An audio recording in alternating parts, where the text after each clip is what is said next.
Charlie a Napoli! Cosa è successo a Charlie a Napoli? Hanno tirato una borsetta Dixie! Dixie inoltre ha preso anche una borsettata in faccia. Dai! Il complotto di Jovi! L'obiettivo è un complotto con le Dunkin. Quando Charlie vi ha creata bellezza, tantissima, intelligenza, troppa, culo, bellissimo,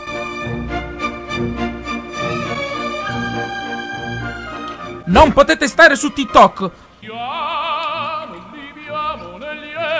Oh, tutte!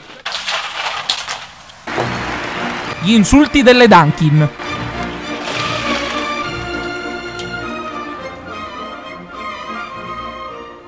Le Dunkin sono le migliori. Tutti gli altri condom devono morire, non esistere mai più. Anche le loro idole sono Mandy, Charlie e la Queen, e tutti gli altri sono uno schifo che non dovrebbero esistere. Soprattutto Harrison e Giulia, Salemi e Marta fanno schifo. Anche Dixie. Ciao. Oh, mi fate troppa paura.